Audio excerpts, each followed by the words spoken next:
All right, welcome all, and thank you for joining this webinar for the 2026 edition of the Global EV Outlook, which was officially launched last week. This project was funded in part by the Clean Energy Ministerial's Electric Vehicles Initiative, so I'd like to start by also thanking the country delegates who provided data and helped review the report. This year, we also worked with researchers from Aachen University to analyze the flexibility of grid-connected technologies and also received valuable inputs on policies and emerging economies from colleagues at the UN Environment Program. So this project is certainly a group effort, and so I want to express my thanks to all who supported this year. My name is Elizabeth Connolly, and I'm one of the lead transport analysts at the IEA, and I've been coordinating the Global EV Outlook report series for the past 4 years. I'm joined here by most of the team and principal authors of this year's edition, who will help unpack some of the key findings of this year's analysis. In terms of format, we're going to structure the webinar around some of the key questions that we sought to answer in this year's report. And then we'll save time at the end for audience Q&A. However, I'd like to encourage you from the beginning to start putting in any questions in the Q&A function throughout the discussion so that we can prepare responses and be ready to answer those immediately at the end.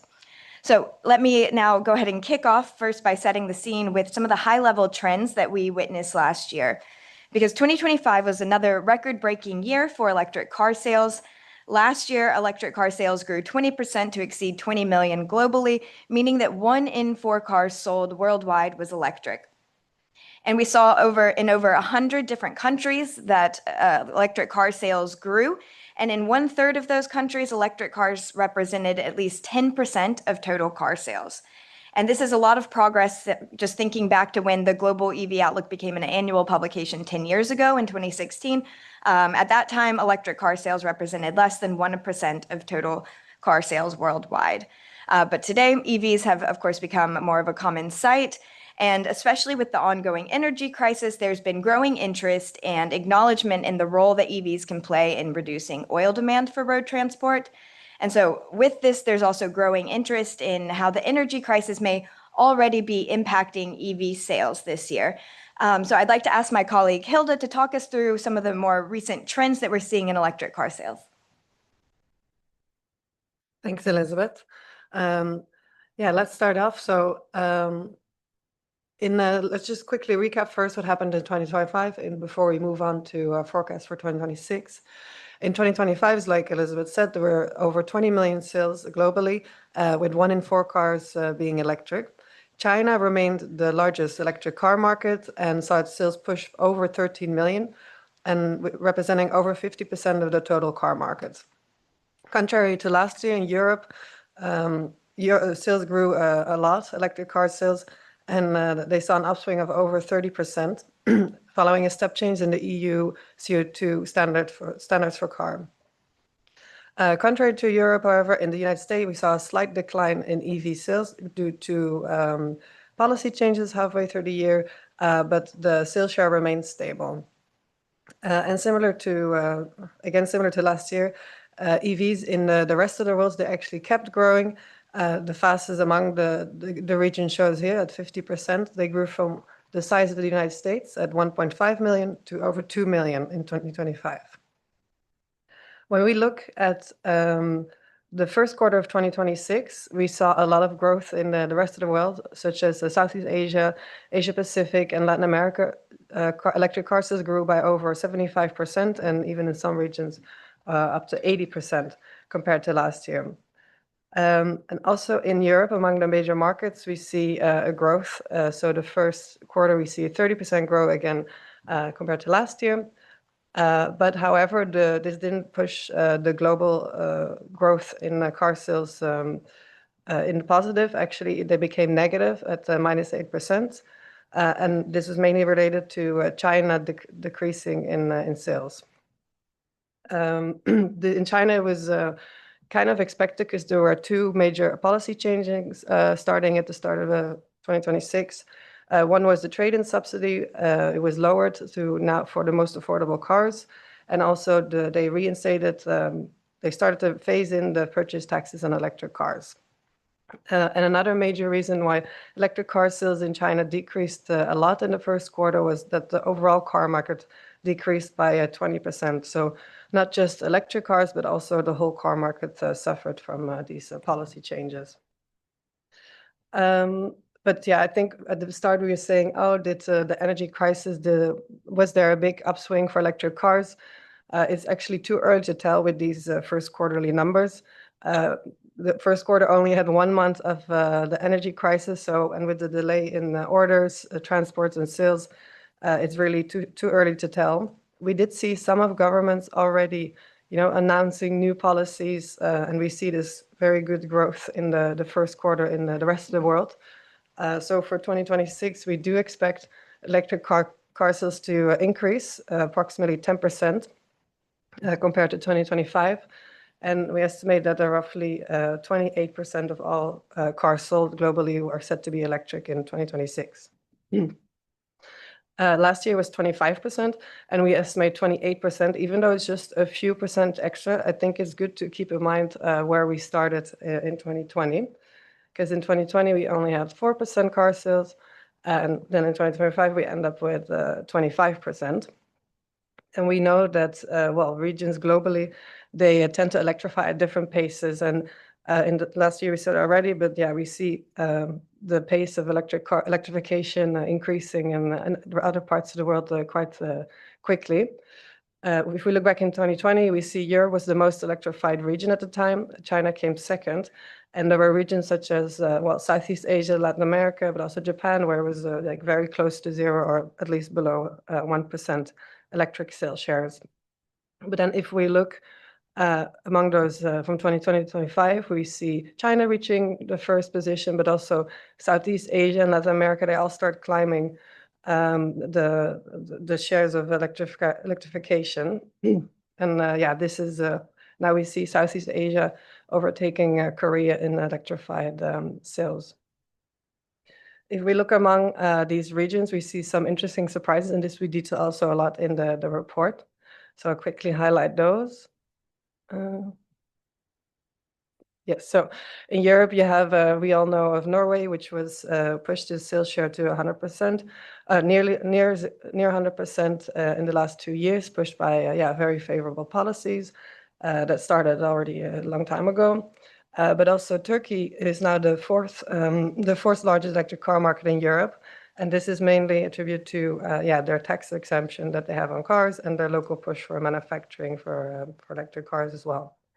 Similarly, in Southeast Asia, there are quite some manufacturing policies which push electric car sales up, especially in Vietnam and Thailand, which have over Thailand at 40% sales, down from up from 0% in 2020. Then lastly, I wanted to highlight in Latin America, here is also a big push for local manufacturing, but also there are about 12 countries that either have import or purchase taxes exemption for EVs. So there's a big push for electric cars as well. But even in countries such as Brazil, they have now a sales share comparable to the United States. Great, thanks, Hilda.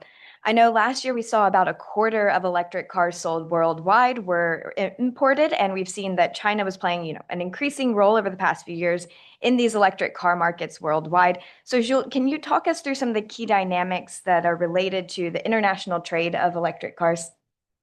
Yeah, thanks, Elizabeth. I think this is a very important topic, and I'd like to get started by, highlighting the importance of China in global car markets. The country overtook EU and Japan to become the world's largest car exporter in 2024, and it is by far today, the largest producer of electric cars worldwide, accounting for 75% of the global total. And the implications of this are really global. Fierce competition in China is causing car makers to go overseas because of shrinking profit margins, and because also the domestic sales growth is cooling. And this is what our data tells us. Chinese electric car exports doubled to a record high of 2 million vehicles in 2025. And this increase was such that electric models represented more than 1/3 of total car exports from China. And things are moving quickly. Last month, in April 2026, more than half of electric car exports from China were actually electric models. And this Today, the largest export market for Chinese EVs are Europe and Asia, which taken together make up more than 75% of the total electric car exports from China. But Chinese EVs are also supplying a lot more markets. They actually account for more than half of electric car sales in markets outside Europe and the US, up from just 10% about 5 years ago. Europe is also a major supplier of electric cars globally in 2025. It remained the world's second largest, EV producer, although its output is still 5 times lower than China's. And most of the European production was actually traded within Europe, although, as you can see on the chart, a smaller share was also exported to North America and Asia Pacific markets. Overall, however, Europe remains a net importer of electric cars, with China accounting for more than 17% of the imports into the region, as opposed to the European Union itself, which is still today a net exporter of electric cars.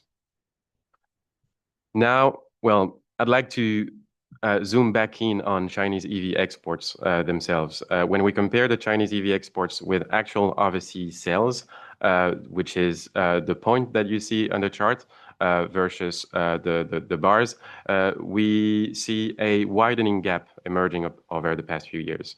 So that shows that inventories have been building up in overseas markets.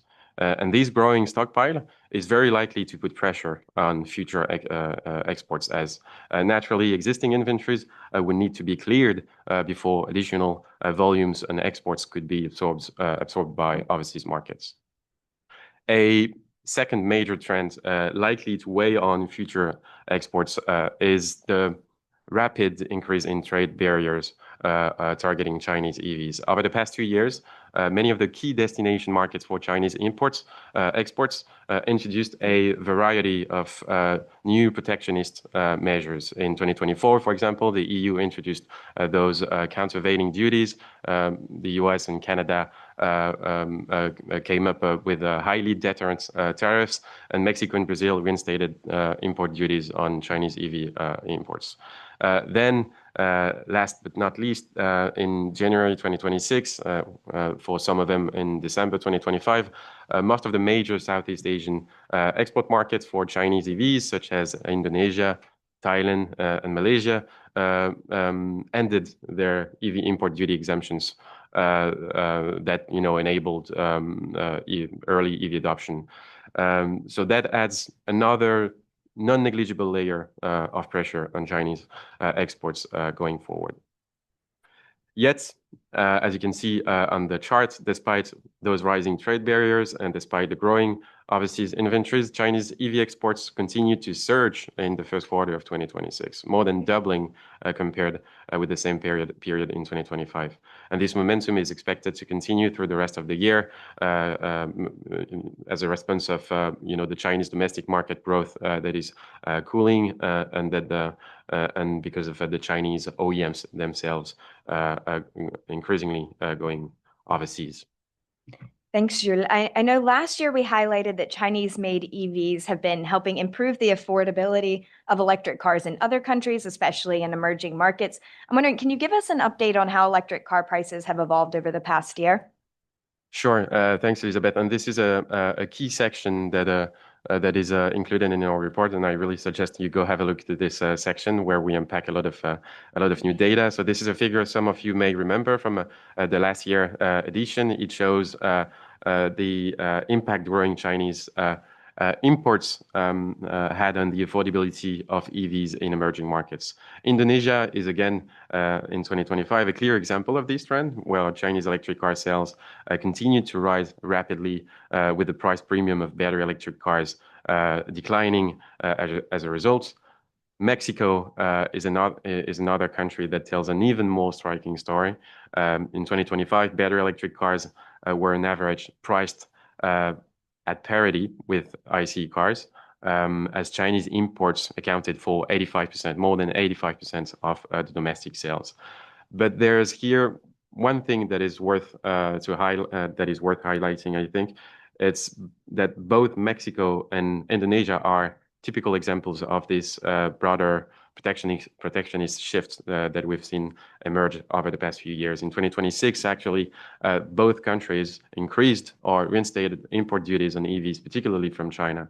So 2026 will really be a year to watch because not more local production is not necessarily bringing the same affordability gains as Chinese imports did in the past years.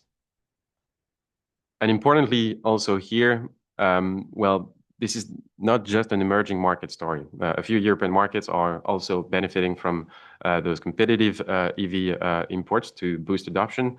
The UK, for example, where Chinese imports rose rapidly to 30% of EV sales, domestic EV sales in 2025, saw its average BEV price premium shrink in 2025 to about 25%.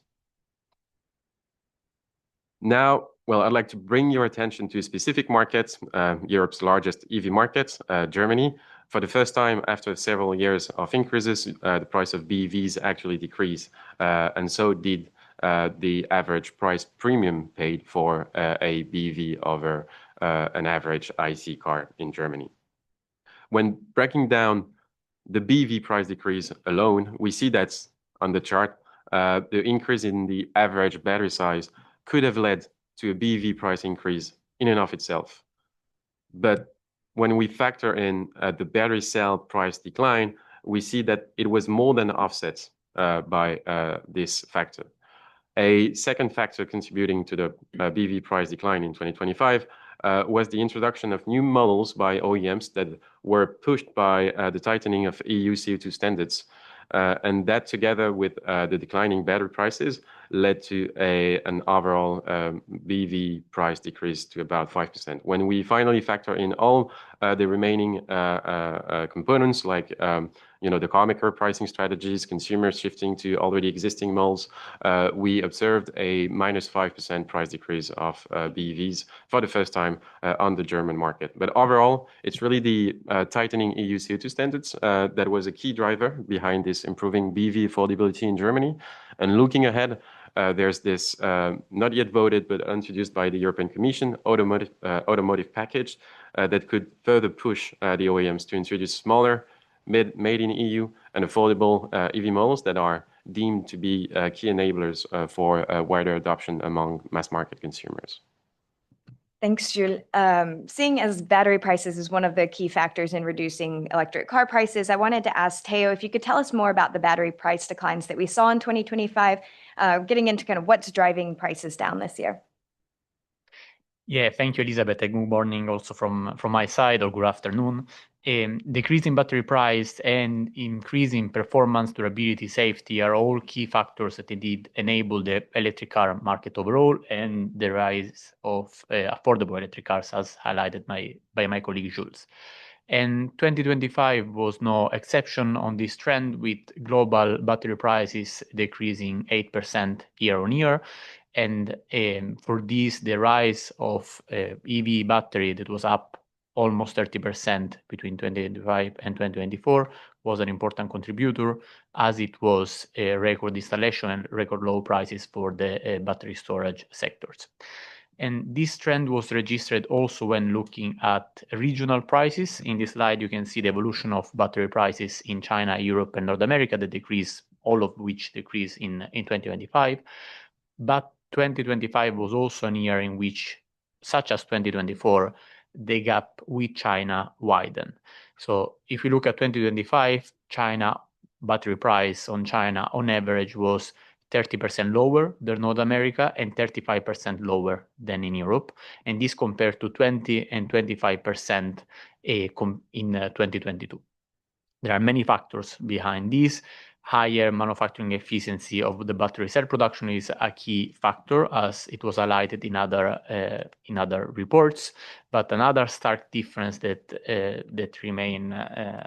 remain actual is the chemistry preference, with China preferring lower cost chemistries, in particular LFP batteries, compared to higher energy dense but more expensive chemistries such as NMC that are preferred in the European Union and the United States. But as it was highlighted, the role of emerging markets is growing in the global electric car market. And if you look at what's happening there, we can see that they are following a similar path to what has been followed by China, with LFP batteries accounting in 2025 for 2/3 of electric car sales in those regions. That is up basically twice compared to 2 years earlier, so in 2023. And maybe to conclude on this, it's important to highlight that this, of course, comes also from Chinese imports. So with Chinese cars makers that use LFP batteries and then export to other emerging markets, but is also local manufacturers that tend to use those batteries to decrease production cost and then be able to propose more affordable vehicles. Great, thanks, Teo. And we know that China is a big player in EV battery manufacturing, but I'm wondering if you can talk us through the supply chain security implications related to the role that China plays in EV battery supply chains. Yeah, thank you. Also, that one is a very important point. So maybe just to set the scene, Chinese, Koreans, and Japanese producers remain the leaders in battery production, in the battery market. They operate in many different countries and regions, such as in China, of course, Europe, North America, Japan, Korea, and so on and so forth. But the role of Chinese producer and production in China remain extremely important. So in this slide, I would like to highlight a bit the supply chain security implication of the China role. So let's start with the battery production. And let me try to introduce this analysis, this graph for you to follow. So here 100% refer to what were the deployment of EV batteries and battery storage in all regions but China. So basically that's the sum of EV batteries and battery storage sold and installed in Europe, US, Japan, Korea, and so on and so forth, everywhere but not China. The bar represents how much of this type of battery, here you can see NMC, for example, and LFP batteries, could have been produced if the manufacturing capacity located outside of China were to operate a maximum technical utilization rate in 2025. So in reality, they didn't necessarily produce that much, but they could have produced that much if able to produce a maximum technical utilization rate. So if the bar is higher than 100%, it means that, at least in theory, you could have produced that battery or that component without relying on imports from China. If the bar is lower than 100%, it means that you had no choice but to import from China, because outside of China, there was simply not enough manufacturing capacity. And you can see, for example, that in the case of LFP batteries, China play a really predominant role, as it does when we look at upstream in the battery supply chain. So what you see on the left part of this graph is really the battery components, active materials, electrolytes, separator, not the separator in this case. And you can see that many of these components have bars that are well below 100%. It means that the demand for those components could have not been satisfied without China role. And it's important to remember that any supply chain is just as strong as its weakest link. And in the case of the battery supply chains, there are many weak links compared to production outside of China. And before to conclude, I just want to add an extra element, that is the export control that have been put in place or announced by China in the past years, that you can see representing different part of the supply chain through the colors in the slide. And you can see that they basically touch or could potentially affect all the weak spots of the supply chain for producers and markets outside of China that introduce another potential risk factor. Great. Thanks so much, Teo. As we've seen battery technologies advancing and getting cheaper, one might expect that the driving range of a battery electric car is also getting longer. But Eugen, can I ask you to go over what we're seeing in the data in terms of electric vehicle driving range? Yes. In the early stages of EV deployment, driving range was one of the main concerns for the consumers. Therefore, there has been a major development in increasing battery sizes and extending vehicle ranges, leading to average BB range reaching nearly 380 kilometers today, with some models exceeding 600 kilometers. However, despite continued technological progress, the growth in average driving range has recently begun to plateau.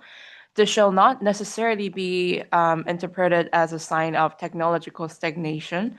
Rather, it may reflect a maturing EV market where manufacturers and consumers are increasingly balancing range, vehicle cost, charging infrastructure, and real-world driving needs. So for most of the consumers, the current EV range are already sufficient for daily use. Average daily driving distances are far below today's average BB range, and even more intensive use cases are increasingly manageable. Taxi drivers, for example, typically drive around 150 to 250 kilometers a day, still below the average BB range available today. Here we see each dots representing a battery electric vehicle car model available in 2025, positioned according to its driving range in kilometers along the horizontal axis. The dot size and the shading reflects the relative price level of the model, with larger and darker dots reflecting higher priced models. This means that consumers increasingly face a trade-off, whether to pay for additional range that may only be needed occasionally, or choose a more affordable vehicle that already meets more daily driving needs. As EV adoption expands into the mass market, the affordability question becomes increasingly important. At the same time, the expansion of fast charging infrastructure is reducing the need to continuously increase the battery size. BV with around 400 kilometers of on-road range can typically drive about 320 kilometers on highway before recharging, which is equivalent to nearly three hours of driving. A 25-minute stop at a 150 kilowatt charger can add more than 200 kilometers of highway range, while higher power chargers can reduce charging times even further. Overall, the competitive focus is shifting beyond range alone. Car makers are increasingly differentiating their models through charging needs, software capabilities, autonomous driving features, and overall affordability.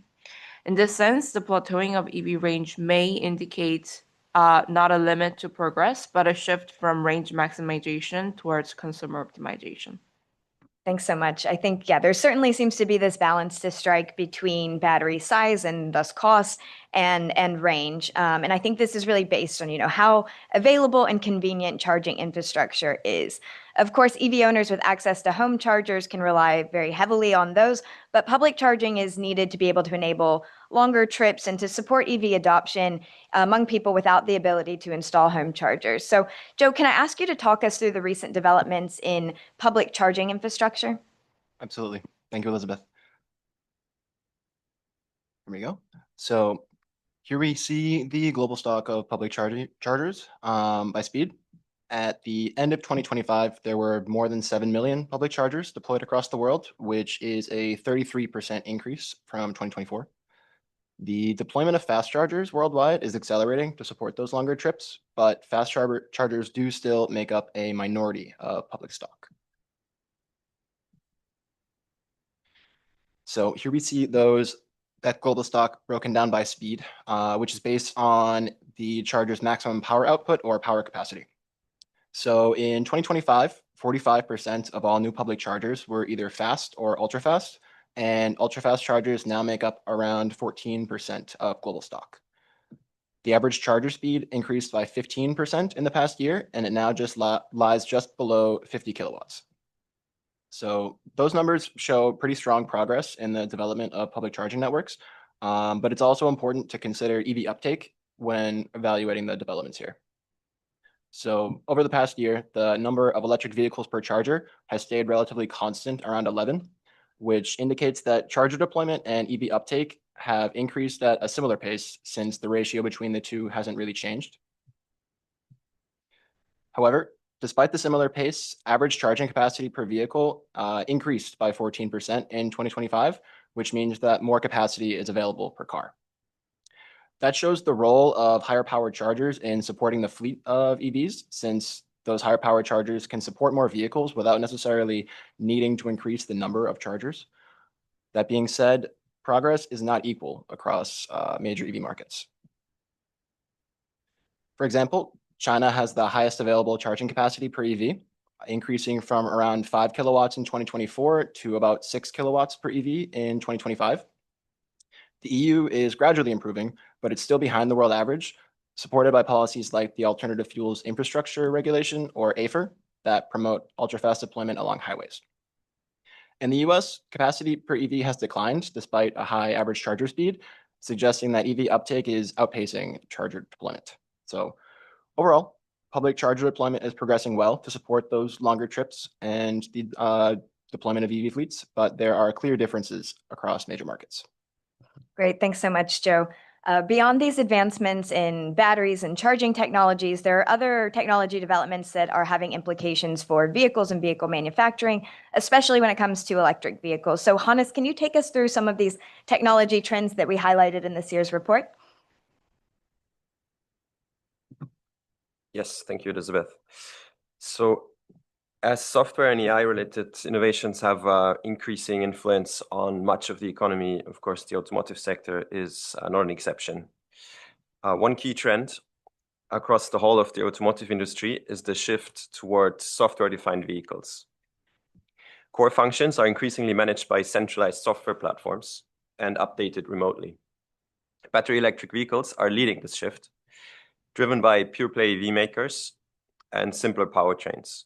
The simplicity enables faster development cycles, meaning new technologies are typically deployed in battery electric vehicles first. Some of the most important software-heavy features relate to driving automation. Partial automation, which means combined steering and speed control, is mainstream today. Around 3/4 of EVs are already being sold with this feature. This is almost twice the number that we see for vehicles with other powertrains. And then at the cutting edge of driving automation are robotaxis. These have seen a significant acceleration in deployment in the last 2 years. Today, robotaxi services are already operating in more than 20 cities around the world, mainly in the US and China, but with expansion plans in Europe, Middle East, and other Asian countries. It's important to highlight that all commercial robotaxis today are battery electric. The lower running costs weigh heavily for intensively used taxis, but driving automation also integrates well with centralized software platforms, as mentioned before, and high voltage batteries, which naturally support sensors and high-performance computing chips. Speaking about chips and computing, the rapid developments in AI and computing chips, as well as falling sensor costs, support these key trends towards driving automation and software-defined vehicles. Beyond driving automation, AI is already being used to improve battery management systems and to optimize charging schedules. And then smart charging and vehicle-to-grid technology promise to reduce peak demand and help stabilize electricity grids, while at the same time reducing charging costs for EV owners. The first commercial vehicle-to-grid offers for private EV owners have become available in 2025 in a few mainly European countries. These offer sometimes free home charging or remuneration for every hour the EV is plugged in. And I would like to, or maybe as a summary, we see that cars are evolving into more connected digital platforms, and that this trend is really spearheaded by electric vehicles and by battery electric vehicles specifically. But I would like to spend a bit more time on the last point mentioned about vehicle-to-grid integration. So talking about bidirectional charging, to which we have dedicated a deep dive section in this year's report. The The rollout of EVs is a major driver of global electricity demand growth. Driving and charging patterns can concentrate loads on grids and thus lead to congestion and voltage issues in distribution networks. However, EV charging, especially home charging, can often be shifted in time and thus mitigate load peaks on the grid. Beyond this, vehicle-to-grid technology enables EVs to participate in grid services such as frequency regulation. This can have significant system benefits, and EV owners can be remunerated for providing these services to the grid. In collaboration with researchers at RWTH Aachen University, we conducted a case study on the flexibility potential of EVs based on data from the German Mobility Survey. What you see here on the graph is a measure called hourly flexibility potential, and we have defined this as the difference between the maximum and minimum amount of electricity which an EV can exchange with the grid in an hour, on average, in representative patterns of driving and charging, which were derived from the German Mobility Survey. So you can see that a typical electric car with V1G, so that means unidirectional smart charging, no bidirectional capabilities, has already substantial flexibility potential. So being able to adapt the hourly electricity draw by up to 5 kilowatt hours on average without having a lower state of charge at the desired departure time. Comparing this to the same size electric car with V2G technology, so bidirectional smart charging, this flexibility potential significantly increases, both in how much electricity can be drawn, but also through the possibility of discharging electricity to the grid. As part of this study, we've compared electric cars to other end-use devices that could be present in homes. So here we're looking at heat pumps specifically. And we found here that in the colder season where heating demand is high, heat pumps actually have quite a bit of flexibility potential comparable to unidirectional smart charging through relaxing a little bit the temperature constraints by plus or minus 0.5 degrees in this case. But with the warmer season, this flexibility potential diminishes very quickly alongside the heating demand. Then looking into availability of this technology, so here in terms of the cars, and we've actually seen a very positive trend. So over the last decade, V2G capable models were very few and almost exclusively offered by Japanese brands using the CHAdeMO standard, which is now being phased out in most markets. However, many new EV models with V2G capability have become available over the last 2 years. As I mentioned before, the first commercial V2G offers for private EV owners became available in 2025, mainly in European countries, where also a lot of the new EV models originate from. Such offers are currently, however, limited to specific models of EVs, chargers, and specific utility providers and countries, of course, as the interoperability between systems remains very low. So there are standards that have been published, but they're not yet implemented consistently, and there left some room for interpretation, which needs some extra work. And achieving this multi-party interoperability is necessary to scale up the deployment of V2G. Great, thanks, Hannes. We've spent a decent amount of time today talking about electric cars, but many of these technology trends that we've reviewed also have implications for other modes. And I know last year in our analysis, we showed that in China, electric trucks had reached cost competitiveness with diesel trucks. And what we saw over the course of 2025 is that electric truck sales in China increased significantly. So, Oscar, I'd like to ask you to talk us through the truck market dynamics, especially in China. Sure. Thank you, Elizabeth. So indeed, electric truck sales have risen significantly in 2025. Globally, the sales numbers more than doubled year on year, and 2025 saw more than 400,000 electric trucks being sold around the world, which accounted for 9% of total truck sales. The growth remains concentrated in China. China is the world's biggest truck market in general, and as 1 in 4 trucks sold in this country was electric truck in 2025, China accounted for more than 90% of global electric truck sales. We have also seen the number of natural gas-powered truck sales rising as well. Again, this is mostly led by China. So what we have today is that China is basically a country with both largest fleets for both battery electric trucks and natural gas trucks, each exceeding 1 million vehicles. For LNG trucks, the main driver of adoption in China is the fuel cost.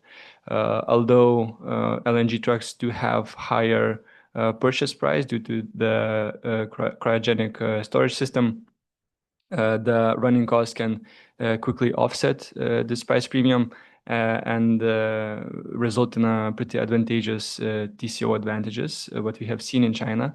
Indeed, though, these advantages are very sensitive to natural gas prices, and so sales of LNG trucks in China have fluctuated accordingly. When we look at electric trucks, of course, purchase price is even higher, but due to their higher efficiency, they have lower operation cost.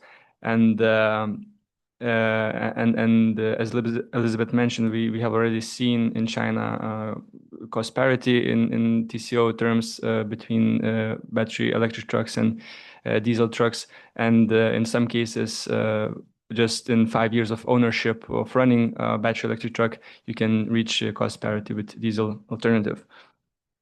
And so we have estimated in this year's GEO analysis that in TCO terms, battery electric trucks have around 10% lower TCO compared to diesel trucks. And we have also seen similar advantages for LNG trucks when we speak about China. Besides falling battery cost in the past decade at this point, we have also seen policies driving a big support for battery electric truck adoption in China. Primarily, I would mention the scrappage scheme that can cover on average 20 to 50% of the price premium between battery electric trucks and diesel trucks. But then we also have emission standards, fuel consumption regulations. We have decarbonization targets on industry in China, all kind of working against the attractiveness of diesel trucks. And so, as a result, 2025 marked the first year of electric truck sales exceeding those of LNG trucks in China. Elsewhere, momentum of electric truck sales do exist, but it's much weaker than it is in China. In Europe, for example, we have seen 40% growth of electric truck sales year on year in 2025. In North America, the growth was 25%. But then if you look at the market penetration, it's only 3% market share of electric trucks in Europe when it comes to sales, and the shares are even lower elsewhere. And this is because growth in these regions are mostly led by policy. Expansion in Europe is tied to CO2 standards, subsidies, toll exemptions for electric trucks. And so economics alone so far cannot really support the widespread adoption of electric trucks, as currently they are 2 to 3 times more expensive to purchase than diesel alternatives. Great, thanks, Oscar. So I guess we're seeing electric truck sales taking off in various markets. But Giovanni, could you dive a bit deeper into the EV truck industry for us? So are we seeing similar trends to what we see with the car industry? Thank you, Elizabeth. Well, electric truck manufacturing is continuing to expand, and it has reached around 440,000 units in 2025, with roughly 90% of which it was produced in China. However, international trade remained limited, which is a different case from what we saw for cars. And we see that only around 3% of global truck production is being traded. If we look at supply chains, electric truck production remain largely domestic at the manufacturer level, whereas the battery supply chain, we can say that is more integrated internationally. In China, the value chain is highly domestic, with CATL alone supplying around 80% of the truck batteries.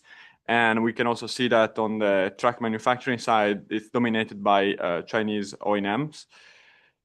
In North America, battery supply chain relies heavily on imports from Japan and Korea, while in Europe, the picture is a bit more mixed. We see that Japan and Korea and China supply most of the batteries. At the same time, the competitive landscape differs significantly between ICEs and electric markets. In Europe, incumbent manufacturing are still commanding most of the market, both in electric and ICE trucks. However, in China and the United States, new entrants, which do not have ICE in their portfolios, have gained substantial market share in the last years. In fact, in China, this share is around 30%. And in the US, this rises to around 60%, mostly in the medium freight vehicles. This highlights how electrification is reshaping the industry structure. Great. Thanks so much, Giovanni. And then to end and to stay true to the report name, I'd like us to discuss a bit the outlook we have for EVs and EV adoption, and as well as the impacts this has for our energy system. So I'll hand it over to my colleague Apostolos for that. Many thanks, Elizabeth. Already colleagues previously discussed the past EV trends, and looking ahead, the EV growth is going to continue, although this happens in different speed. So in this version, we have analyzed two scenarios, policy-based scenarios, and it's the current policy scenario where we assume that current policies are in place, with a more cautious view about the EV's deployment, and also the stated policy scenario, it's named STEPS, where still we do assume the existing policies, but with few barriers, especially of the EV deployments. We do assume enabling conditions like charging infrastructure to be present. So in both of these scenarios, the EV market share by 2035, it reaches close to 50%. In STEPS, it exceeds actually 50%, and CPS, it's a bit of over 45%. And if we see the regional composition, it's a bit different. So this is a picture of today. China, clearly, it's the leader of the EV market, and this is going to continue in the future. So in both CPS and STEPS, we do expect by 2035 the EV market share of cars to grow from 55% today to over 90%. This is translated to a stock share of 60%. Of course, to move from the new sales to stock, it takes approximately 15 years, given the lifetime that we do assume on the car fleet. For this reason, you see that even if you reach a market share of over 90%, this is translated to 6% in the stock case. This is heavily driven from the improving affordability components, plus the fundamental big push that the Chinese government has done on the domestic EV manufacturing industry. What about now for Europe? For Europe, the point is there on the CPS, we are ending up by nearly 100%. This is mainly driven by capturing what are the existing policies in place. And in STEPS, we reach close to 90% as a market share. because we do implement the automotive package, which is, as colleagues mentioned already previously, it's still under negotiations. And this is translated to a car fleet share on electric out of total or around 1/3. In Southeast Asia, it's a mixed picture a bit. So it really depends of the composition of factors named as affordability component, trade policies, and governmental support. And we do see that in steps we reach a market share of 60%. This is translated to stock numbers to around 25%. And on CPS type of world, we see a less growth there. And finally, in the United States, we do expect a less growth. This is driven by what has been done on the policy momentum, and also a lot of OEMs have scaled up back their electromobility plans, particularly in steps in the United States. We do see that we reach a market share of close to 20% in steps, while on CPS, we remain to today's level. So this shift towards electromobility serves double role in general on the transport system. First of all, it improves a lot the efficiency of the system, given electrification and electric vehicles are much more efficient compared to conventional vehicles. So overall, the energy that you need to consume, it's less. And the second and important component, it serves also a role in terms of energy security. We have seen already countries which were a good example is China, that were heavily importing oil. For example, China is the world's largest oil importer, while it's located there, the largest EV fleet across the globe. And what does it mean this in terms of oil demand? So today, around 1.7 million barrels per day have been saved thanks to the shift of electromobility. This is close equivalent to what Indonesia consumes on oil today.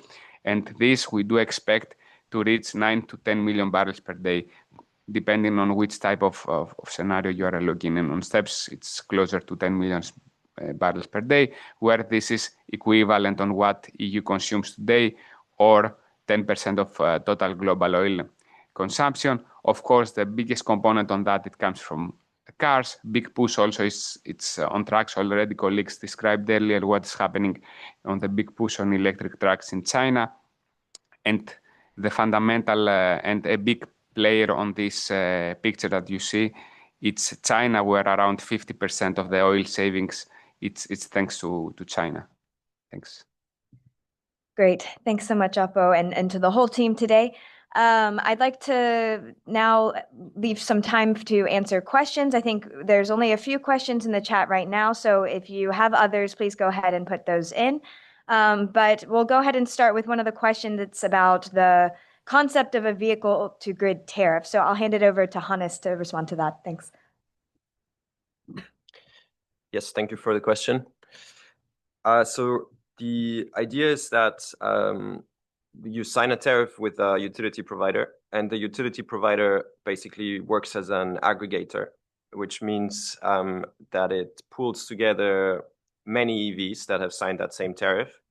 And with this pool of EVs, the aggregator can access ancillary services market, so provide power to serve frequency regulation services, for example, to the grid.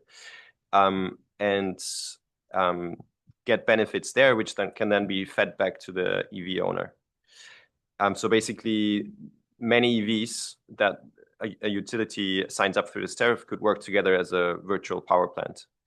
And on the other side, then the EV owner gets under conditions where you have to be plugged in for a certain number of hours at least. For example, in the UK, Octopus provides free home charging under certain conditions. Or in France, Mobilize and Renault have started a similar offer where you get remunerated for every hour you're plugged in, because it's for the utility in the end, the services you can cite to the grid depends on how many hours TVs are plugged in and can provide services. Great. Thanks, Hannes.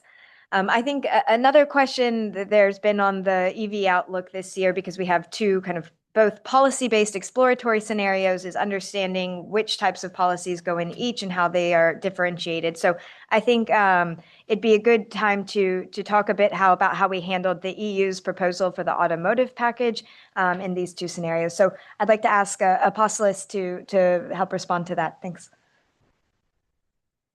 Many thanks, Elizabeth.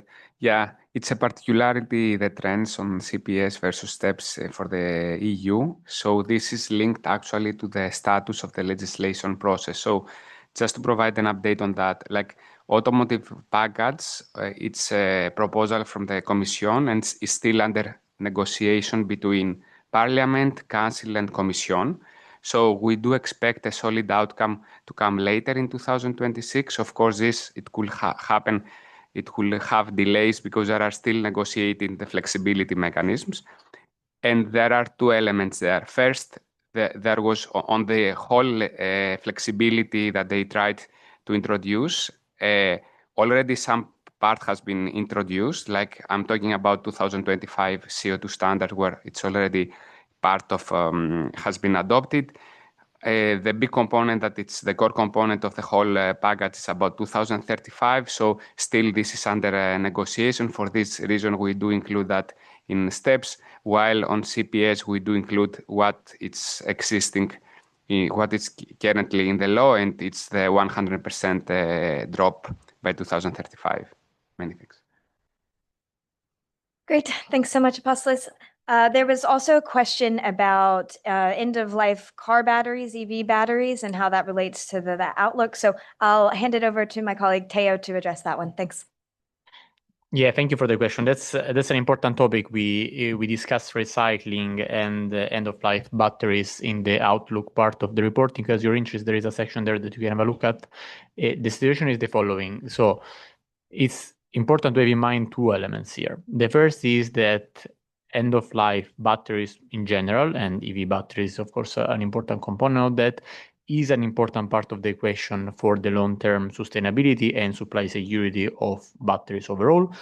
That today already play a role, but they play a role mostly when it comes to manufacturing scraps. So in terms of supply security and the bigger role of recycling, this is more of a long-term question. So today, most of the feedstock for recycler, the vast majority actually comes from production scrap. So it's battery manufacturers that produce batteries, and part of that don't fit the required standards, and then are basically fed to recyclers to get back the materials. While end-of-life batteries, of EV batteries in particular, are fairly limited, and that's for a very simple reason, that there is a natural time lag between the moment in which the given market growth. The EV battery market started growing very rapidly starting in 2020, and the moment in which these end-of-life batteries reach the recyclers.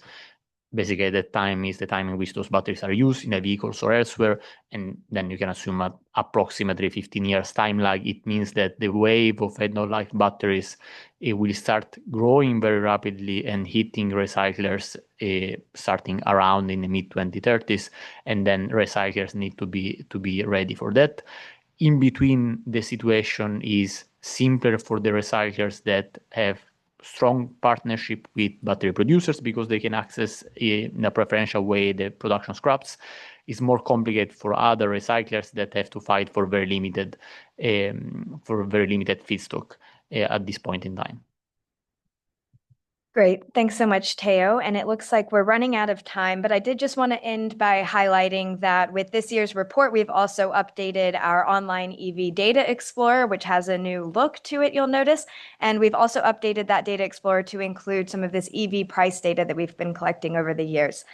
I'd also mention that we have kind of an online version of the report that has different select figures that you can download the data behind. But in general, the PDF itself is more comprehensive and should be a good resource to answer any possible questions you have going forward. And of course, don't hesitate to reach out to us at the IEA if you have any more specific questions you'd like us to address. Thanks so much again for joining today. Goodbye.